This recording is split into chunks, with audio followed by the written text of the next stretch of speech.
everyone, and welcome to the latest episode of the Video Game Choo Choo podcast. I'm your host, John. With me this week is Michael and only Michael. I'm only Michael, surrounded by clothes. There's clothes all around me. Why is that? I did laundry, so the clothes are clean. That's good. Yeah. You know, I'll be honest, I usually try to put my, I usually let my clothes sit out and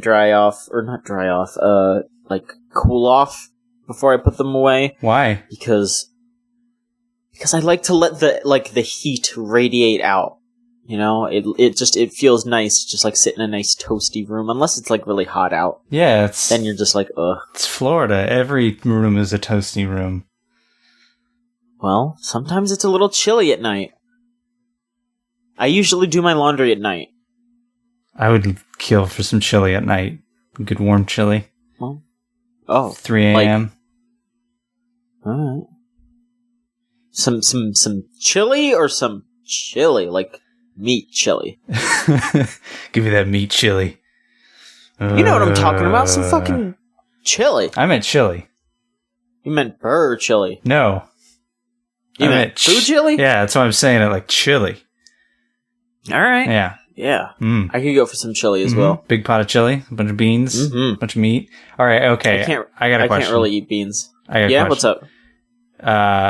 When you think of chili, like if someone says, yes, I made some chili, and they put like a bowl of chili in front of you, does it have meat in it, or is that like a different kind of subset of chili? Is standard chili meatless or with meat? I usually think of chili as something that includes meat. Okay. And that meat is ground beef, correct? Yes. Okay. Good. I agree. Are beans included?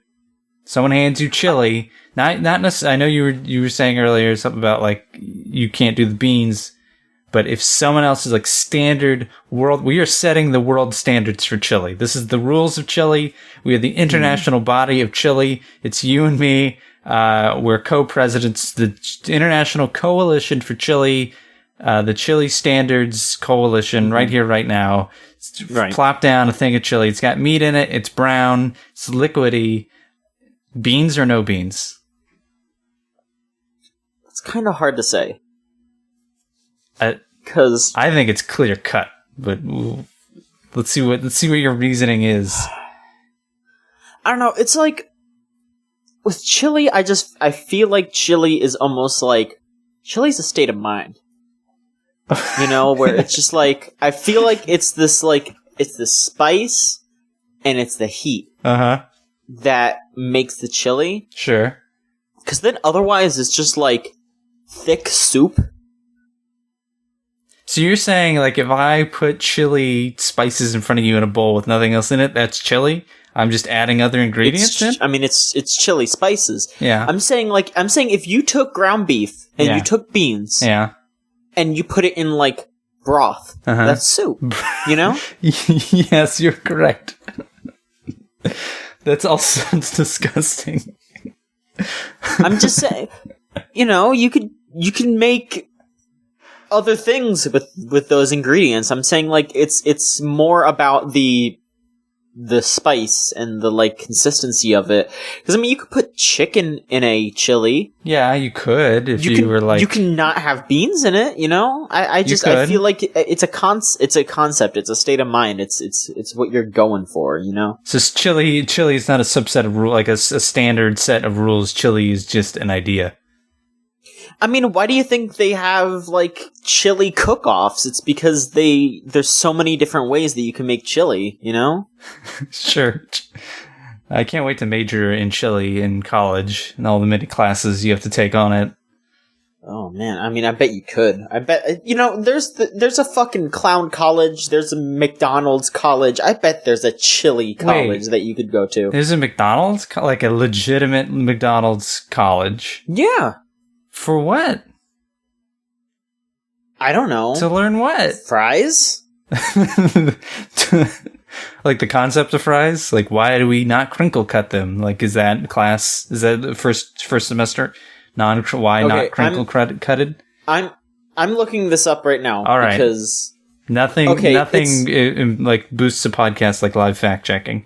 Look, it's right here. So I'm just saying. Hit me with it. I'm just gonna read this bits of this Wikipedia article. It is called a Hamburger University. All right. It is about 130,000 square feet, and it's considered a training facility. It's located in Oak Brook, Illinois. It's a corporate university to instruct personnel employed at McDonald's.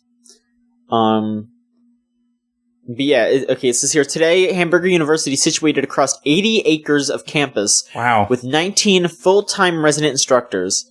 The facility comprises of 13 teaching rooms, a 300-seat auditorium, 12 interactive education team rooms, and 3 kitchen labs. Hamburger University interpreters can provide simultaneous interpretation, and the facility has the ability to teach in 28 different languages. For what?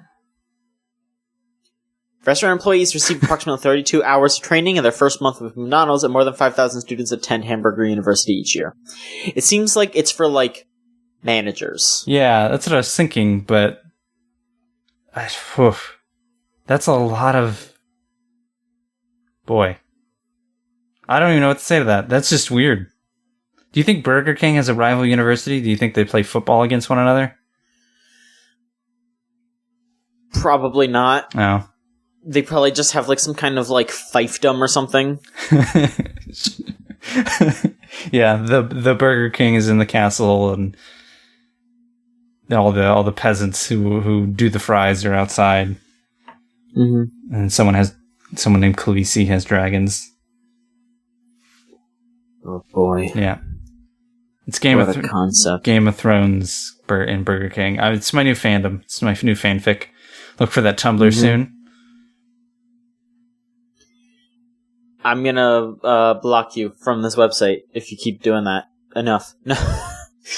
I'm just joking, Michael. You're welcome to make Game of Thrones jokes anywhere you need to. It's not a joke. It's serious business. Burger King, Game of Thrones, we're doing this. All right. The Red Wedding is when they invented those macaroni and cheese Cheetos balls.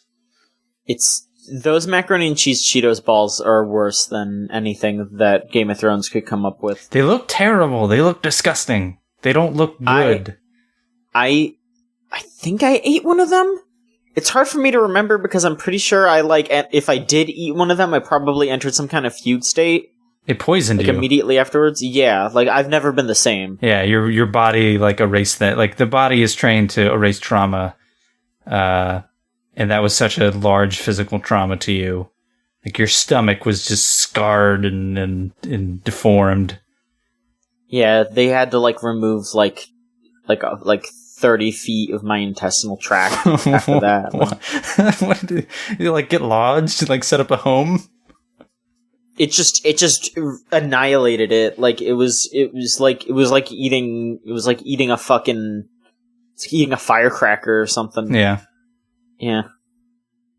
Well, anywho, video games. Yeah, video games. There's Burger King video games. There were Game of Thrones video games. I used to have a copy of Sneak King. That was pretty good. I remember the day that Burger King was on my college campus, and I walked past the place they were set up. I walked through it because I saw the Burger King tent. And it was video games. It's I like food that tastes good, and I like video games. So at least this tent has one of those things. And I took the free food because I was a college student. I'm going to take all the free food you got. And I looked at all the games for maybe 2 seconds and said, these games look like trash. And I did not accept the free games they're handing out. In retrospect, I should have taken them all, but I also, in retrospect, am glad I didn't take a single one of those stupid Burger King games. Hey, you could have just had it. Or I could have gone to class with, whatever chicken fries they handed me or whatever the hell they gave me. Yeah. But yeah, I've played Sneak King. That game's a fucking mess. Holy shit. What were the other two? The other one was a cart game, and then a deep RPG, open world? God, I wish. It was... Oh boy, yeah. It was Sneak King, which was the... I don't know if I'd call it a stealth game, more just like a fucking stealth embarrassment. There was Big Bumpin', which was the it wasn't a kart racer, it was a like bumper car game. It's the nickname that I've got. Big Bumpin'. And then there was Pocket Bike Racer, which I guess was the racing game. Pocket bike? What's a pocket bike? A tiny bicycle? Yeah, it's, you know those like really tiny like motorcycles that people like just like can barely fit on. I think they're also known as like crotch rockets or something like that. No, a crotch rocket is like a really fast motorcycle. I thought crotch rockets were those like very tiny ones that people like barely squeeze onto, and they just like kind of like fly down the road and like fall off of constantly. No, a crotch rocket is typically a foreign-made, Japanese-made motorcycle, because there was a time period where, just like cars, where foreign-made cars went real fast and were real sleek, and American-made cars were like real muscly, made a lot of noise. So it was the same with motorcycles, so they'd call them crotch rockets. Okay. Yeah. I could have sworn that that's what they were called, but yeah, no, they're just extremely tiny, like, motorcycles that they were riding on. That's weird. That's a weird choice. What a... those are weird games. I remember those were very popular at the time. Yeah, that actually like caused like a somewhat of a stir of like, oh man, Burger King has video games. Those are different times. Yeah. I mean, like, Burger King had video games, but a couple years earlier, McDonald's had those fucking cartoon VHSs. Do you remember those? No. You don't? No, Dude, they were made by fucking Class B Coopso. I don't know who that is. It's the people that made Rugrats. That's weird. It was... Dude, those videos are really fucked up. They're all, like, on YouTube and shit. They're very bad. I remember McDonald's handing out Backstreet Boys and Britney Spears CDs and Christina Aguilera CDs with like the happy, I don't know if it was the Happy Meal or like the Teen Meal or whatever the fuck they came up with. They had like I remember the Mighty Kids meal. That's what it was. That was like the preteens. Hey, you're not a little kid. You're not a Happy Kids meal. Here's the Mighty Kids meal. It's got milk. That's chocolate. I don't remember what the difference was. It was just bigger portions. It was only like slightly bigger, because like Happy Meal fries are like slightly smaller than a small fry, so it's like you get like a slightly bigger than a small fry. Ooh. and you get basically a double cheeseburger instead of just a single cheeseburger. Ooh. And if your parents just bought you a double cheeseburger and a medium fry, it would probably cost less. Yeah, you know? But I'm not a Mighty Kid if they do that. Exactly. Yeah, I remember when the Mighty Kids meals came out, because I was about that age where I was like, I don't want Happy Meals anymore. Yeah. And then I don't even think they have Mighty Kids meals anymore. I think they just have like especially because I feel like they probably stopped doing that because they were like a little too much for like kids to be considered healthy. Because now they have just like the Happy Meals and they're always trying to like push like apples and shit onto kids, you know? But then once you're older than a Happy Meal, it's just like, you're gonna use this McDonald's app and get 2 Big Macs for the price of 1 Big Mac, right? And then I look down at my phone and say, yes, I am. Now go in there and get all the Big Macs. Eat them all once. Yeah. Yeah. At some point you just kind of... I'm kind of glad that they stopped that, because that's real dumb marketing. Mighty Kids Meal. Mighty Kids Meals. But yeah, that's something that we should maybe, like, watch sometime. Maybe that's something you could set up in the Chooch chat, is us watching the fucking McDonald's VHS of it, because those are all on YouTube. We could just watch that on the SyncTube. That sounds like a nightmare. It really is. Great. There's one where the Hamburger gets kidnapped by aliens. There's one where the Grimace, finds out that he's from like a tropical island full of other. I don't know if it's Grimaces or Grimace Eye or something like that. Grimace. But Yeah, and it's also very racist. When he goes to the island. You don't say. Yeah. Yeah. There was another. There's one where they're like in a haunted house.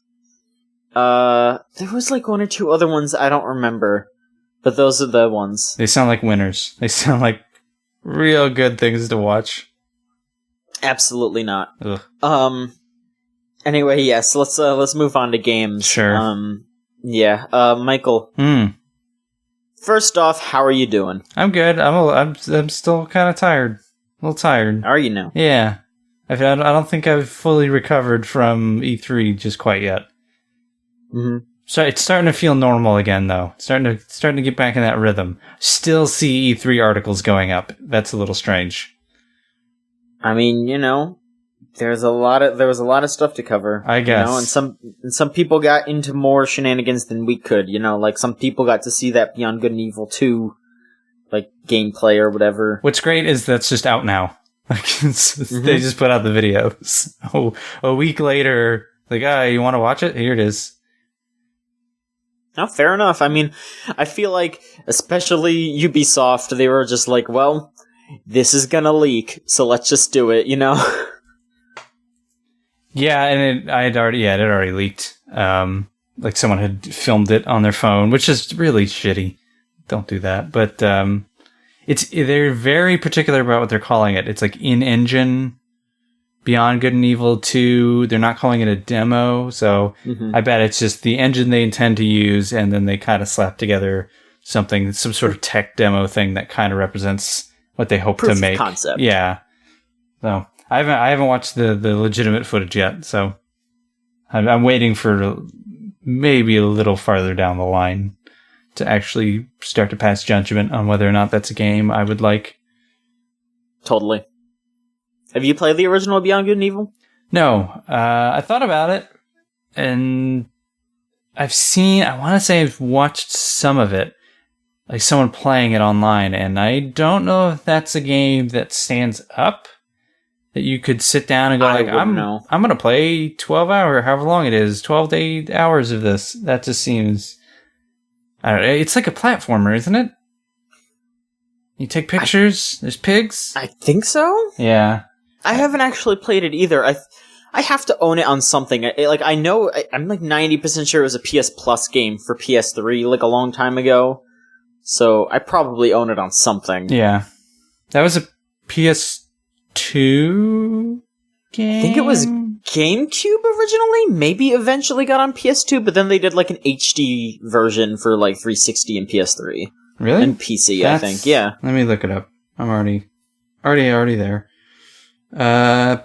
PS2, Windows, Xbox, GameCube, Xbox 360, and PS3, and yes, there was an HD version. PS2 version? Yeah, or an HD version. Okay. Yeah. Okay.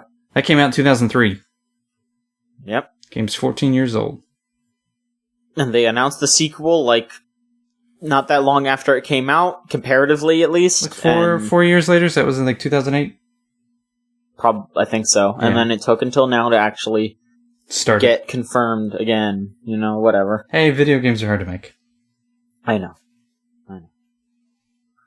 Now everyone's just like, Half-Life 3, so... please no. Never do it.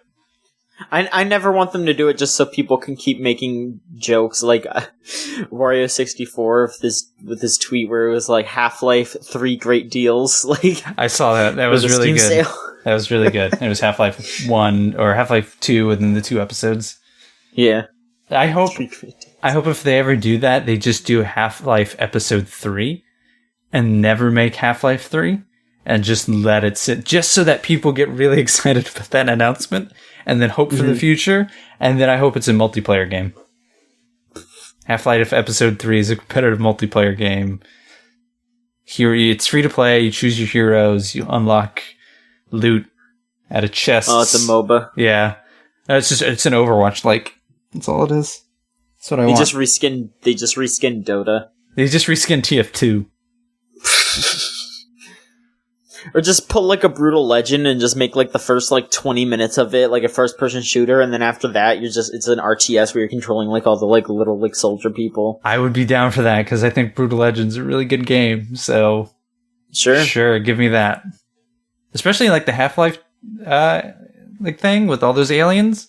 That'd be all right. Sure. Yeah. I've been playing an RTS recently, but I'll talk about that later. How dare you interrupt my segment to talk about what you've been playing? I'm sorry, Michael. God. Why don't you tell me what you've been playing? I've been still trying to catch up with stuff. So I'm about 40 hours into Persona 5. Right. I just finished up the 3rd dungeon. I just got that trophy and have been just kind of whittling away the days in between the next dungeon popping up. I'm not sure how I feel about that game. It probably doesn't help that like E3 popped up and now I'm actually going on a trip this weekend. So when you're listening to this, I will not be at home, and so I won't be able to play more Persona. So like my momentum with that game has not stopped completely. I'm still picking it up and putting in a couple hours here and there, but I may have to within the next couple weeks like give it another big good push and maybe put in some more hours to at least get near the end. But it's that game has a lot of personality, but boy, is that game long. Like 40 hours is a lot to put into a game, and I'm not even halfway done. So, but it's still fun. I'm still enjoying it. I don't know. That's a lot of time, and thinking about it makes me even more tired. I've also been playing some MLB The Show 16 because that was on sale recently, and I like baseball games. I haven't played one in a while, so. And I also randomly bought Dragon Age Inquisition. Okay. Yeah. Well. I have the disc for it, but that was about the time that in my PS4's life cycle when I could put discs in it, and I had Shadow of Mordor and Dragon Age, and I decided I'm going to play Shadow of Mordor first because that'll be quicker. That'll be a 30-hour game, and I was right. Except for right as I was finishing up Shadow of Mordor, the disc tray busted. Or the disc whatever thing busted. So I've never been able to fully play Dragon Age. So now I just own it digitally, and I guess I'll play it now. I don't know. Since that Mass Effect's not that great, I might as well play Dragon Age, I guess. Sure. And then that's about it. I've been eyeing stuff on that Steam sale which started today, and I bought like 2 small things, and I'm like eyeing some things. I don't know what to get yet, so hopefully I'll end up with a few new, really cheap games. Right. That's been about it. It's thankfully kind of slowed down with releases, which has let me catch up with some Overwatch and some Persona, and yeah, that's it. All right. Not much. Yeah, it's been pretty slow around here too. I actually finished Persona 5 last night. Ooh. Yeah, I got the, it's not really too big of a spoiler to mention that there's like a true ending and all that, but, yeah. I got the full shebang. I really liked the last bit. I really went back and forth on that game, but at the end of the day, I do think I liked it more than Persona 4. Yeah, like,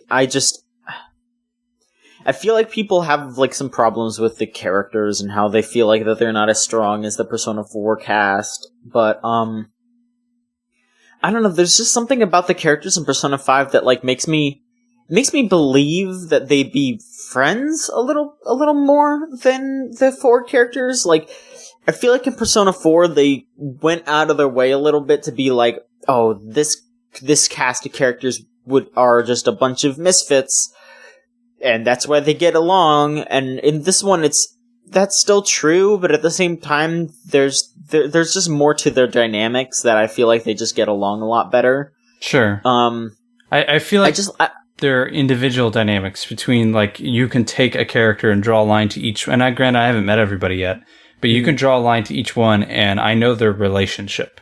Like, I know how they feel about each other, and in, like, Persona 4, it's like, yeah, like, they're all in a group, but, like, do you, like, could you tell me, like, Yukiko's opinion of Kanji? No. because exactly, you're like in that one, you're the core of that group a lot more. Like it actually is like backed up by like the way you leave, and they all like say goodbye to you, and it actually feels like they're all saying goodbye to each other. Because like, yeah, we're not hanging out with each other anymore. Yeah, like no, but you were the only one who was cool. Like you left, and Yukio was managing the hot springs, and Chie's eating hamburgers and running. Yeah, I mean, and in Persona 5, like, again, not to spoil anything, but they make some pretty explicit, like, they make some pretty explicit, like, choices to say they are still friends throughout thick and thin, you know, and I really liked seeing that.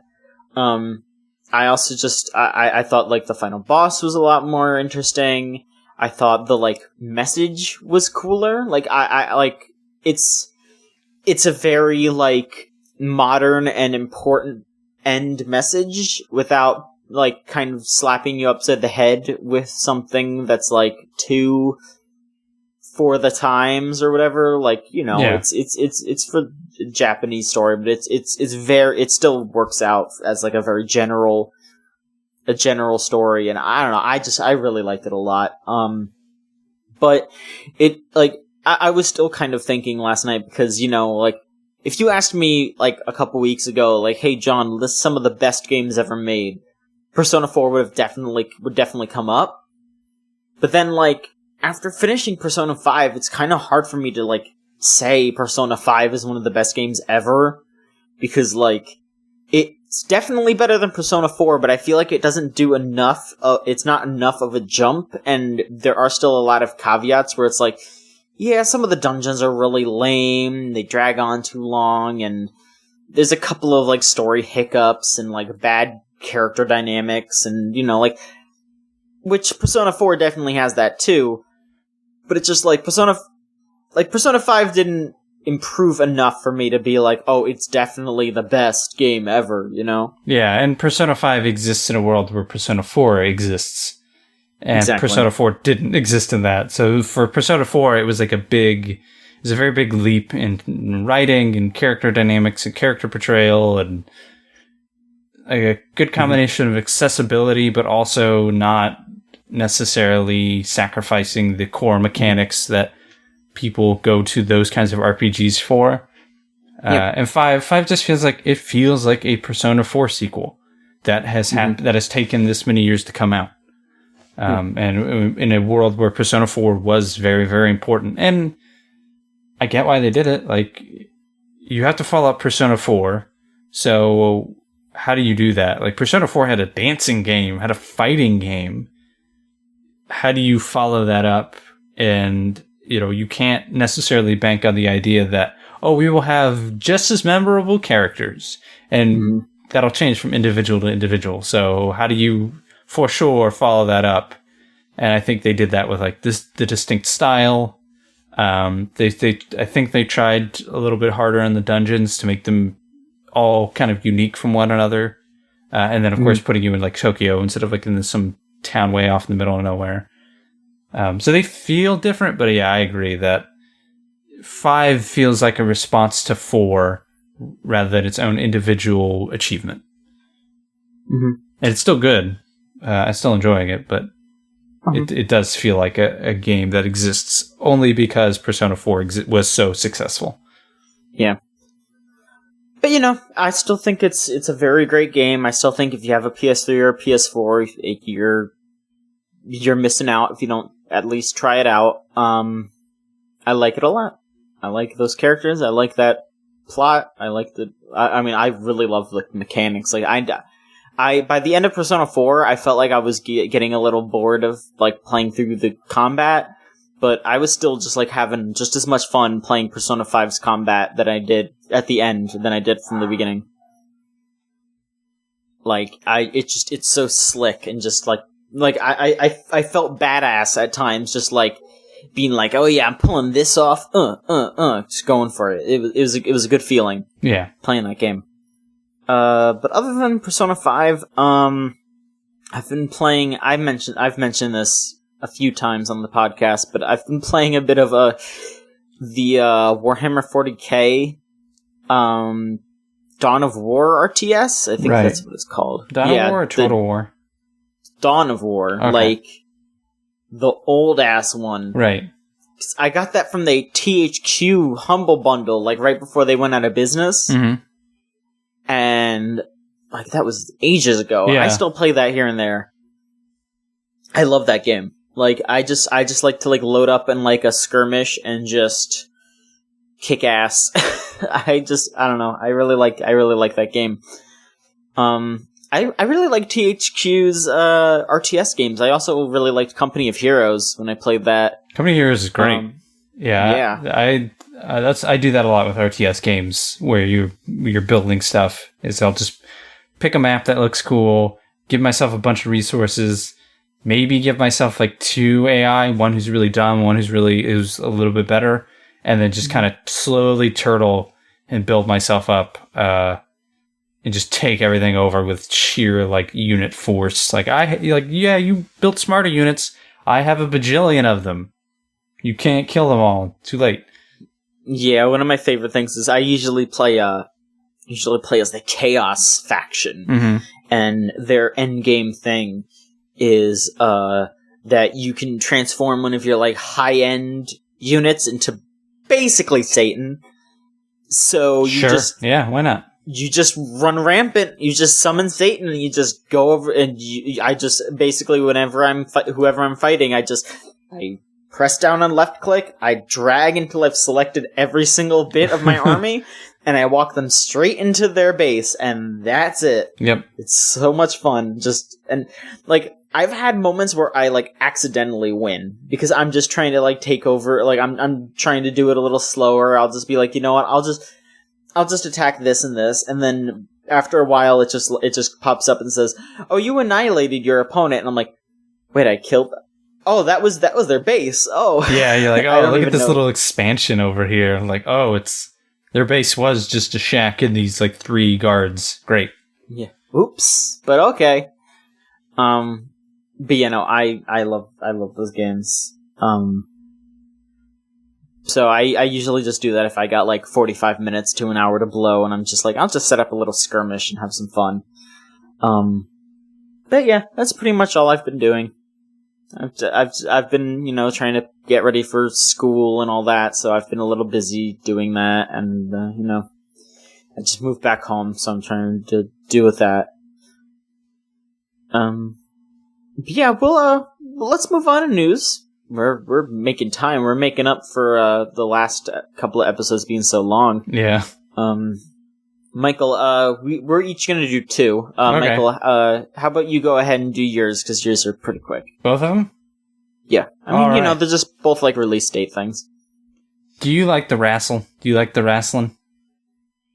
Take it or leave it these days. Do you like to watch men with really wet hair and tiny Speedos fake fight other men with really wet hair and tiny Speedos? Take it or leave it. Well, I'm glad you answered yes, because you can recreate the magic of watching that with Fire Pro Wrestling World. Have you ever played like a Fire Pro game? I remember when I was really young, because I used to actually be really, really into wrestling when I was younger. I remember I would play like all the WWF games on like PlayStation and N64 and all that. But then I wanted one for my Game Boy, and they didn't have those. So my dad or someone must have gotten me, it was like Fire Pro Advanced or something. It was something on GBA. I don't remember exactly what it was.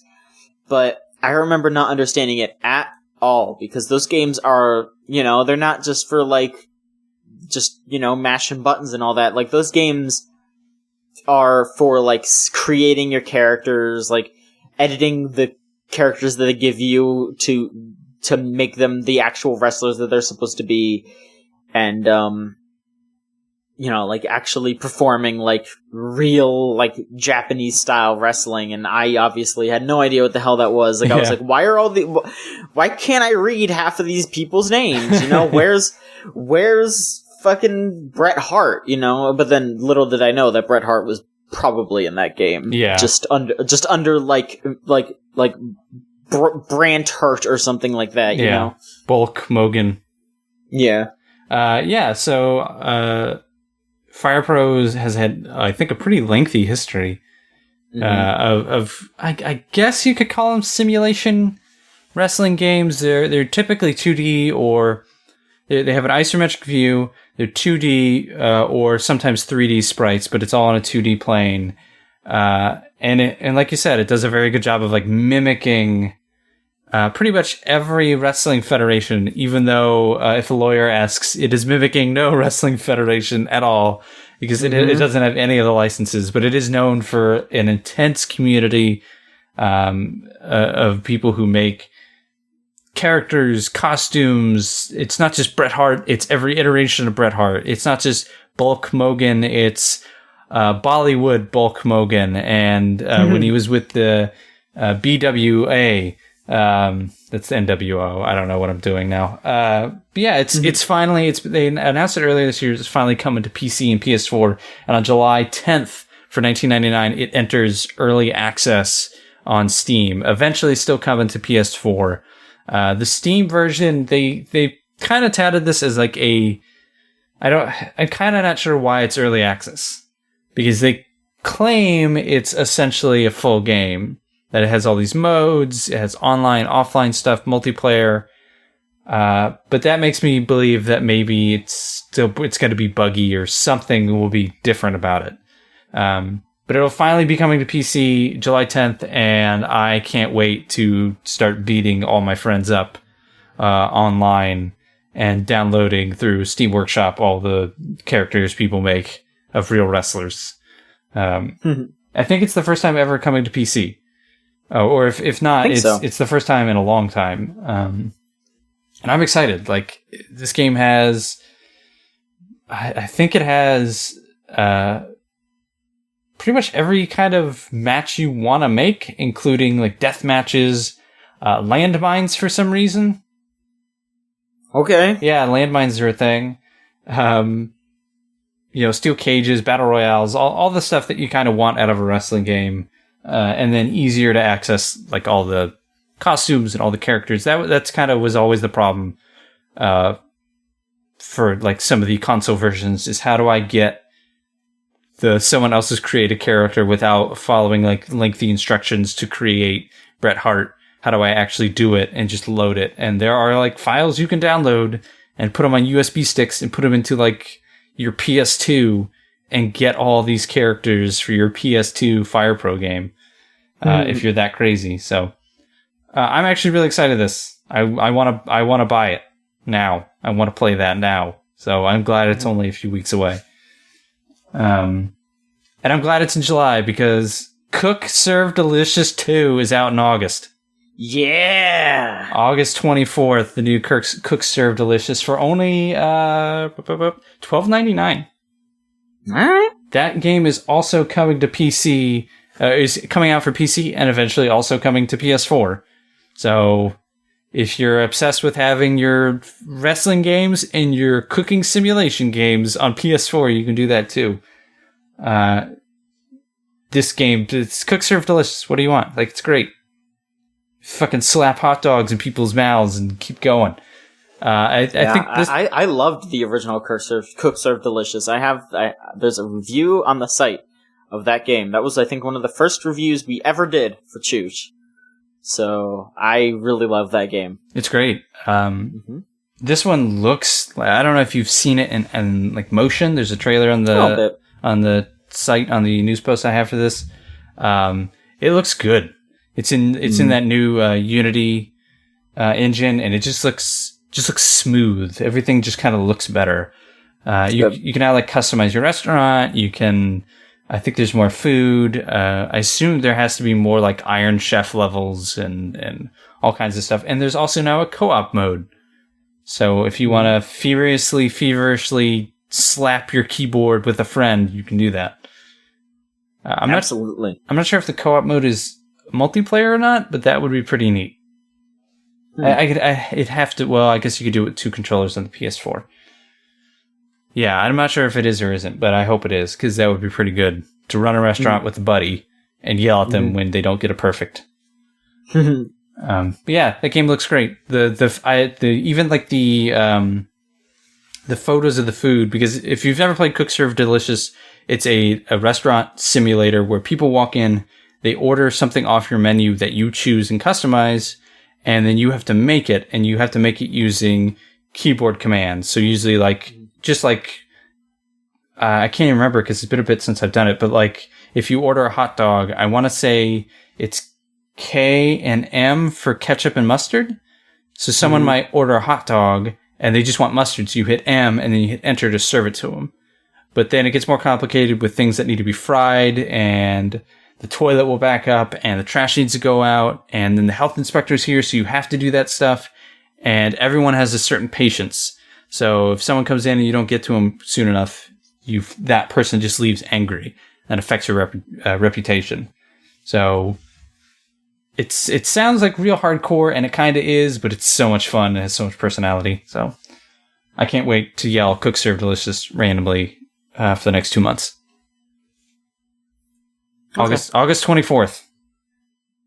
And I can't wait. Yeah, we're going to review that one. You're going to review that one. I'm going to make you do that one again. I mean, you sound pretty excited about it, so, we'll see. We'll see how it goes. So you mentioned a bunch of games that are coming out. Yes, those games are coming out. I'm going to talk about a game that is definitely not coming out. Metroid Prime. Hush. So there was a Kickstarter recently called Project Rap Rabbit. That was a game made by the creators of Guitar Man and Parappa the Rapper. It was asking for... Let me take a peek here. A lot. It was asking for 855,000 euros. And it most certainly did not reach that goal. It only hit about 161,000 euros. Not even close. Yeah, which converted over to US dollars, it missed its goal by about $800,000. They really dropped the ball here. I feel like the thing with Kickstarters like this is that people are starting to ask for more from these games. Like, as Rose pointed out in the article about this, there have been a lot of games that have come out or have not come out from Kickstarters that seemed really good, but just completely dropped the ball. Like Mighty Number 9 came out, but was complete garbage. Project Phoenix was something that was promised and raised a ton of money and then hasn't come out yet. People were disappointed with Yooka-Laylee. Broken Age ended up having to ask for more funding, it's... We actually have a question about this later in questions. Do you want me to just go ahead and lay it on? Yeah, sure. Anonymous writes in, and they just ask, after a series of disappointments and failures like Rap Rabbit and all the ones you just mentioned, do you think the era of Kickstarter games is officially over? Now, I was just going to mention that, like, the main reason why people are so upset, why people didn't, like, hop on Rap Rabbit was because they... Yeah. Jump aboard, huh? I promise I didn't do that on purpose. But, like, a lot of people mentioned that, like, the reasons why they weren't so quick to fund it were because there was no gameplay demo until there was never a gameplay demo. It took them until very late until the Kickstarter's production to put up a proof of concept, even. And, they were asking for a lot of money for things that seemed like they would be really easy to do. Like, they mentioned that a Switch port was going to be about $5 million, was the $5 million stretch goal, which is a lot of money, especially considering one of the first things they were going to offer was an Xbox One port, and people were pretty clear that they would rather have a Switch port than an Xbox One port. But instead of just swapping them or anything like that, they took away every stretch goal except for the Switch stretch goal, which is crazy. Yeah, I mean, to defend that specific thing, it'd be easier to make a game for a PC, an Xbox One, or PS4 than to make it for a Switch. I mean, sure, but at the same time, like, the fact that they decided, oh, well then, we're not going to have any stretch goals except for the Switch stretch goal now. Because that's the one that y'all seem to want. Yeah, that's a bad reaction. I think that speaks to the larger issue is, I don't think people... I think you were right earlier to say that people are a little bit smarter about what they're looking for. I think you are also seeing people unable to... The people who are starting these Kickstarters... Because of the success of previous ones, not necessarily the outcomes, but the initial success, they are looking at this as not a gold mine, but a quick, easy, no strings attached investment.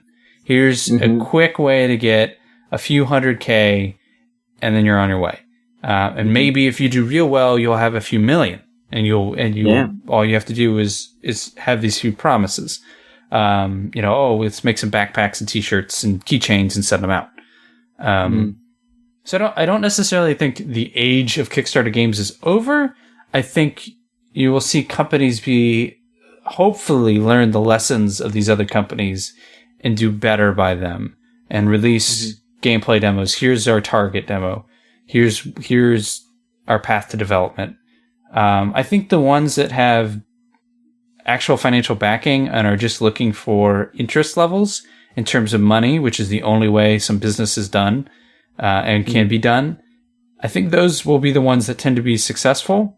But you also have to remember that video game development is not for sure. We could restart Ukulele's development from the beginning and give it quadruple the amount of money, 10 times the amount of money, in the same time period, and the game might turn out the exact same. It has nothing to do with money sometimes. It just happens. It's just how things work out. It's just how games develop. If it were so easy, every AAA game would meet its first initial release date and be perfect.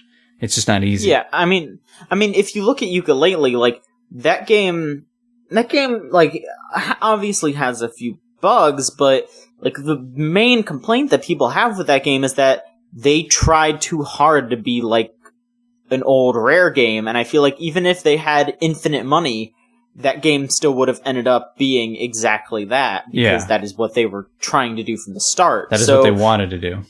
Yeah, I feel like people are being a little unfair to the concept of a Kickstarted game, in that they think that it's going to immediately be shit, but I do hope that people are a bit more savvy and they don't just immediately jump on remakes of classic games and this is the spiritual successor to blah blah blah. I feel like pretty much every single one of those has been a pretty big not flop, but has at the very least disappointed in some way. The only one of those that still needs to come out is Bloodstained, and they've delayed that game, and they've been trying their hardest to keep people from being too worried about it. And as someone who very recently kind of fell in love with Symphony of the Night, that game, I am very scared for that game, but that game is also probably the one of those games that has the least reason to be worried about. Sure, yeah. Because Iga made those games very well for years, and it was definitely him who helmed those games and made them successful. It's not like Inafune, where Inafune, kind of had something to do with Mega Man, but not really. So, I feel like Bloodstained will be fine, but also at the same time, I do hope people don't just immediately jump on, nostalgia grabs. Y'all shouldn't have paid for Shenmue. Yeah, it's part of it is, and it's the same reason Hollywood remakes is totally remaking nothing but 90s films. Power Rangers just came out this year. That's a strong 90s franchise, and they'll start doing it with more 90s stuff, and then the next 5 to 10 years it'll be stuff that came out in the aughts. Video games don't have that easy avenue necessarily. You see what Crash. That's their easy avenue. Here's an HD remake. But when you have something you have the creator of Castlevania, and he's just independent, then you can cash in on that nostalgia, and you can cash in it through Kickstarter. Same with Shenmue. People have nostalgia for the bad game that is Shenmue. And so someone said, yeah, let's give them a Kickstarter. Well, that's what everyone else is doing. And nobody really thought, like, should we be making Power Rangers the movie? Should we be remaking Shenmue 3? Like, no one thinks about it. And people invest in it. From a consumer standpoint, you should be very, very, very careful about where you put your money. Even removing the nostalgia aspect, game development is difficult. It is not for sure. It's not a sure thing. That's why a lot of that's why there are people whose entire jobs is to advise on video game investments, because it is a really strange world. It is not something that can be a part of a portfolio. It is like, no, you want to break down this world? Okay. Don't invest in Nintendo right now, because a lot of the investors are like, everybody's investing, and wait for it to plummet after they announce something that seems really neat, then invest, and then something will sell crazy, and then sell. Like, it's just weird for all these companies. So the idea that you can look at a Kickstarter as like, I'm going to put my money on Bloodstained and it'll be great because Inafune is the Mega Man guy. Who's the Castlevania man? Igarashi. He's on it, so it'll be great. Like, maybe, but again, development's not for sure. You know, you can throw money at it. It's not for sure. It's a gamble. So make sure when you're spending your money, you're doing it correctly. And then hopefully more creators who do go to Kickstarter are a little more cautious about what they promise, have something a little more prepared, and aren't just hoping that Kickstarter is hopefully Kickstarter is not their only lifeline. Like Rap Rabbit, where without it, there's no Rap Rabbit. They said we can't do it. Yeah, I just wanted to. Yeah, I forgot to mention that they did explicitly say we are not going to continue searching for funding, and we are canceling any work on this game. Yeah. So it's not going to happen. Which is a shame, but I don't know if anyone. It's also maybe not like the biggest game to choose to revitalize necessarily. I don't think there's. Guitar Man is one thing, but Guitar Hero is another thing. I think most Americans think of Guitar Hero, and if you said Guitar Man, they'd be like, "What did you just call me?" I don't think they necessarily would jump at a chance to invest in Guitar Man off the bat. So, sure, it's a shame though. Right. Our next bit of news is some good news, though. Yay! Very good news. So we were all worried about what was going to happen to IO Interactive after Square Enix were writing them off.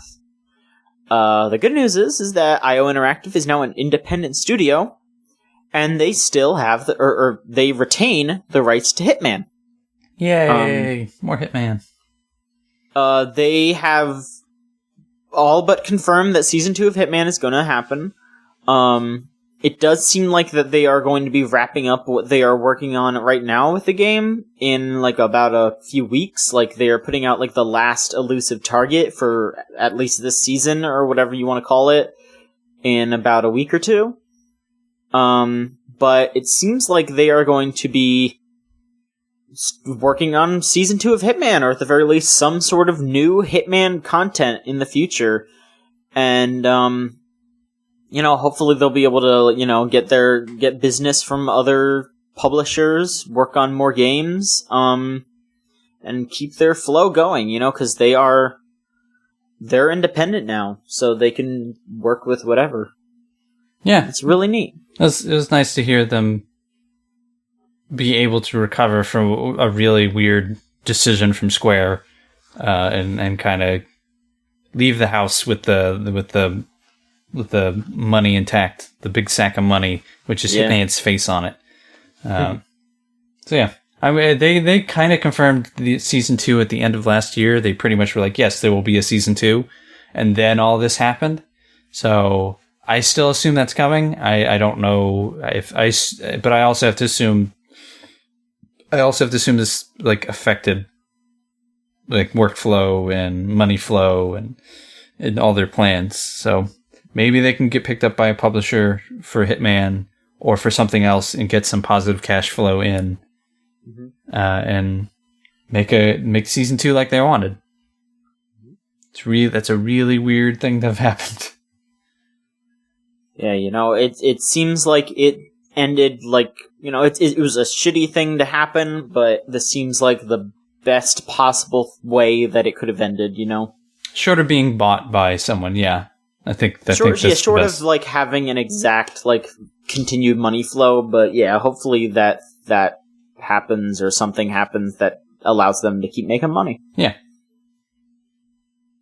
All right, let's move on to questions. Questions? You can send questions like email questions. That's an email that you put "Dear you lovely people" and then a comma, and then it's an email, and you end it and you say thank you. To podcast at videogamechoochoo.com. That's podcast, like the thing we're on, it's a little symbol, and then the website name, videogamechoochoo.com. Or you can go over to videogamechoochoo.tumblr.com/ASK. That spells ask like these people asked us. We already did the Kickstarter one, so let's move on to Anonymous asking, how far do you think the Rabid Mario hole will go? That's a really... I'm glad you added this other part of this question, because it's a really odd question. Will we see Rabid Wario, Rabid Waluigi, Rabid Bowser? Well... Bowser is in that game. Yeah, if we are to believe those rumors... there will be a Rabid Bowser. That seems. If Bowser's in the game, everyone else seems to have a Rabid version. So, yeah, Rabid Bowser. Mm-hmm. I mean, it really depends on like where they're gonna go with that story, because a lot of Mario style games end up like not including Wario and Waluigi because they don't they're kind of doing their own thing, but.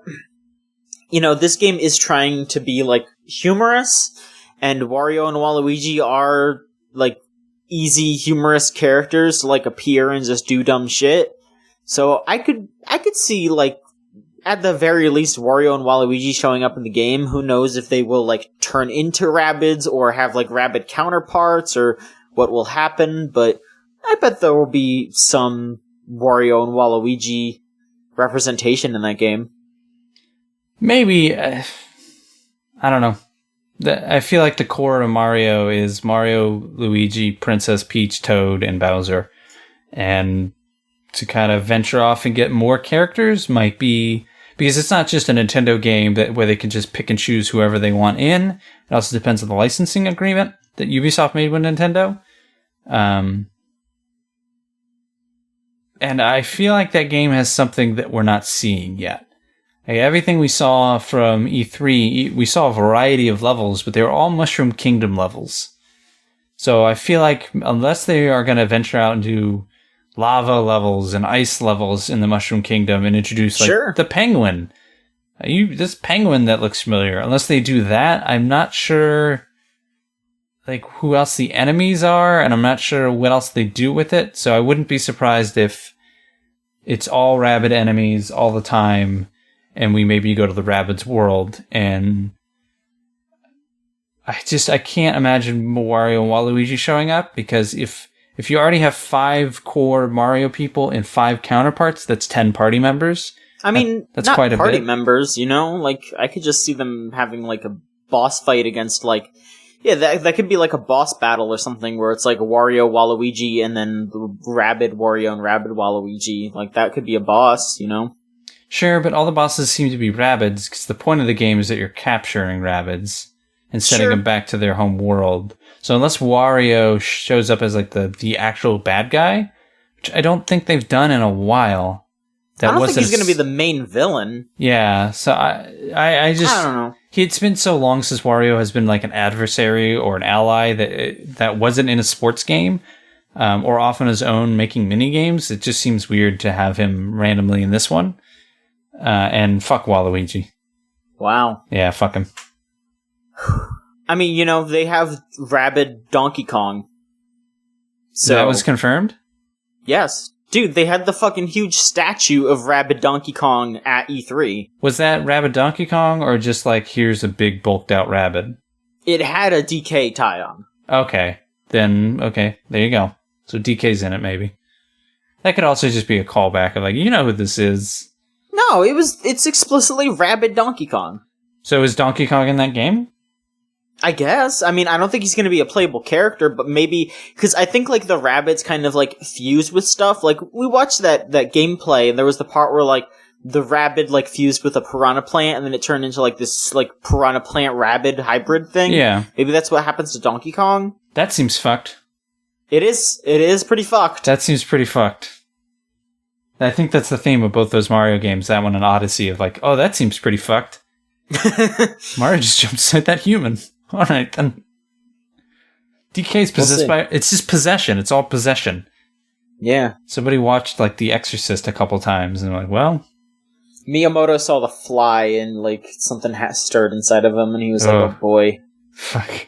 Go back to your garden, Miyamoto. Finish Pikmin 4. God damn it. Shoeless writes in and asks, what's the coolest punch in video games? Hawaiian. I feel like this is way too easy of an answer. Nothing could beat the Falcon Punch. That's, what about any punch from Punch-Out? No. Those are pretty good. They're pretty good, but come on, what's better than Falcon Punch? I got it. What? Got it. Oh, here we go. You ready for it? Right. Yeah, I'm ready. The knockout slow-mo punch in any fight night. Just deforming a man's face, spit and sweat. Falcon Punch has like so much build-up, and you can dodge it, and you can counter it, and it oftentimes misses, but that punch in Fight Night doesn't miss. They're on the ground. The only reason why the Falcon Punch can miss is because he's slow. No, because he's not giving his full effort. You watch that F-Zero anime. I mean, I know it's an anime, not a game. I'm checking out. I'm done. No. That motherfucker does the Falcon Punch to Black Shadow and, like, wipes out a galaxy. When you have to tell me, if you watch the anime, you know the real answer, you are wrong. You're donezo. Donkey Kong's is pretty good in Smash. He, like, charges up. That's pretty good, because in reality, that doesn't do anything. Yeah. The dude is just mocking you, and then punches you real hard. And then Ganondorf's got the Warlock Punch, which is basically a Falcon Punch, but, like, slightly stronger, but slower. I'm trying to think, like, something out of Smash. Big punch. Everyone's kicking these days. Kicking is in. Yeah, kicking's in. Kicking's the new thing. I mean, like, Ryu's uppercut is pretty good. Yeah, the Shoryuken, Yeah. Like, that's a classic punch. I also really like his collarbone breaker, where he, like, does, like, that, like, downwards punch that does, like, 2 hits. That's really good. That was cool. Johnny Cage punching your nuts. Yeah. That's really good. Yeah. I mean, any uppercut from Mortal Kombat, those are pretty good. Sure, but I feel like punching a man's nuts. Oh, yeah, totally. Is up there. Trying to think, I thought of another one. Batman, when you finish a guy off in, like, a group, and you punch someone, and it's also, I mean, granted, that could be any move, be a kick. Yeah. Kicks are in. I'm still going with Fight Night. Fight Night's my winner. Alright. Well, I'm still standing with the Falcon Punch. Well, so, yeah. It must suck to be that wrong. Anonymous asks, Summer is in full swing. So what are your favorite ice levels to cool down with? None, because ice levels suck. All ice levels, bad. Yeah, I mean, you know, anytime that there's an ice level that doesn't involve, like, walking around in, like, snow that slows you down or makes you slip, then it's good. Then it's fine. The bunker level in GoldenEye, when you're the first one, because the second one is, like, all that radiation mist, and it feels icky, and the music's all pumped up. But that first one, when you're like sniping dudes from far away, and you're like trudging around the snow, and it's all just one harsh, big polygon, sharp polygon. That one's pretty good. Yeah. Water levels, not water levels where you're swimming and you're drowning, but just for some reason Mario Sunshine comes to mind. That would be cooler because you feel like you're at a water park. You're splashing around. You're having fun. Yeah, I mean, Mario Sunshine is basically Summer, the video game. Yeah. So, I mean, like another ice level that I can think of. It's not a level, but it's like a village. Would be like Snowdin from Undertale. Like, that's like a cold-based area, and there's not really anything where you're just like slipping and sliding, but also like you're there for like 20 minutes. So, I don't know. Wasn't there a game where it was all ice, all snow? It was a shooter. It was Capcom who made it. Lost Planet. Yeah, there you go. Man, they should make another Lost Planet and actually have it be good. Yeah. That'd be fine. I'd be down with that, sure. Wasn't that game like about they had altered the planet's environment and that's why it was so cold? Maybe. I remember that like Lost Planet 3 was like more like rainforesty even. Yeah, because you had altered stuff. I just remember the mech. Those mechs are cool in that game. I don't even know if... I remember owning a couple Lost Planet games and trying to beat them, but some of those boss fights were really difficult. I can't remember if it was in 3 or if it was in 2, but there was one, there's a big worm, like, jumps out, like the worm in Beetlejuice in the desert, but this one was in snow, and that was really difficult to beat, because it would only jump out, and you could only shoot it then. There's also dinosaur mech like that in Horizon. That fucking asshole, it's hard to kill. It's the only way you can do damage with an arrow, so you have to wait for him, and then you have to slow down time. Ugh. No. Let me shoot my shot. Snowboarding games. Those have snow. Yeah. And they haven't made a good one in a while. So, steep, I guess, is fine. You'd have to ask Niall. Final question. You can send questions to podcast@videogamechoochoo.com, or if you don't like emails, you can go over to videogamechoochoo.tumblr.com/ask. And you'll ask questions that use like words like these, but not the same words in different orders. But they'll sound a lot like. Anonymous asks, who's the sexiest games executive, and why is it Reggie Fils-Aimé?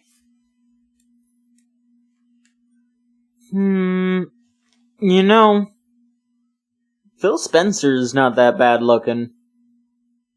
Phil Spencer's your buddy. Phil Spencer's your pal. Phil Spencer comes over and, like, lights up a blunt with you. And, like, he either will pose poetic or just hang out and crack open a cold one and play Smash for hours. And then he'll talk about, Fusion Frenzy is more fun. But I feel like he can be your buddy. I don't feel like he's sexy. I don't feel like you take him back into your room. I feel like he's firmly on your couch, hanging out. I mean, I don't think I would do that with Reggie. He's too intimidating.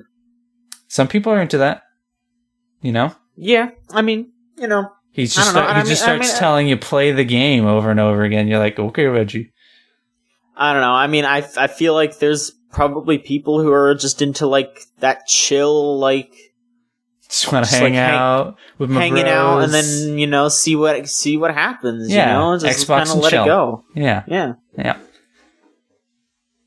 Sean Layden, he's I don't know if Sean Layden's like your that. Uncle. Sean Layden's your uncle, and he comes over. He's got the cool new PlayStation game, but you're like, when your uncle's there too long, you're like, why isn't my uncle still here? He's been here for 2 weeks. Now people are into that dad bod now, though. I'm not going to judge another man's body. No, I'm just saying, like, Sean Layden. I'm not going to ascribe it as sexy or not sexy, so. That's what we're doing right here, man.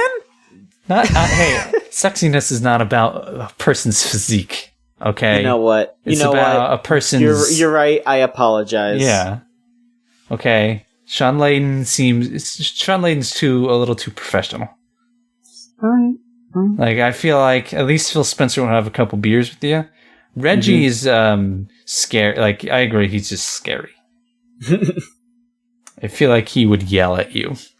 Yeah. For just like, how dare you keep... I feel like Reggie is the dominatrix.